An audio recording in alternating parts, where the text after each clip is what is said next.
Jeú réon na hoscoile atá don na múntrí nua cailíthe seo, tá ar inis ar thóir na fóstaíochta.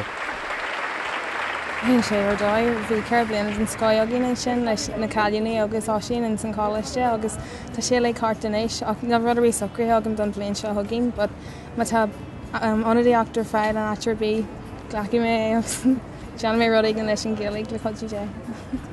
Tá post agam sa Manchester a one school agus tá cháir teachlum agus bé muidir teagas rang cuaig an sin agus meid dúil go mór leis tá mé get a big buirtha faoin aspa Gaeilge atá na Manchester ach ag an am céarna Johnny mé iarracht an Gaeilge Lord agus í chur chun cin in Manchester agus just tá mé dhéon taithí eile teagas agus an sin beidir go mé de seorm sa teachtarrás an seo agus postáil an seo. Na me kense foin muint teachta ní éise just mar just Tá céim aga go bhé.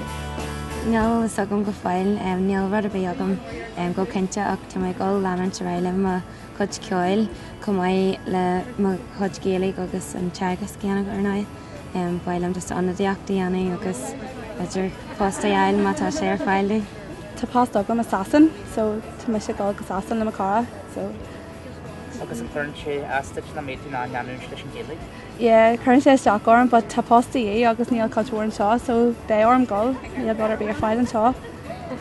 No, tá post agam san seo tref se bhaibrethe, so tá sé sonna sásta go sin agam. But tá sin agam go dtíimi fiara, so ní sin níl agam go dé tá andú, but sure, beile fecha.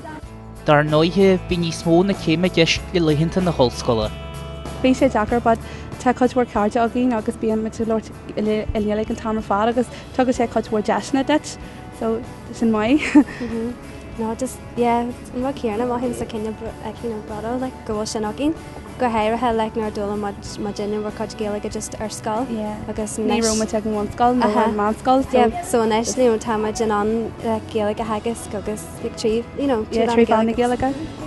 Má him sa cinenne brúnach mar le tá le gimach tá gáil go heit na difriile.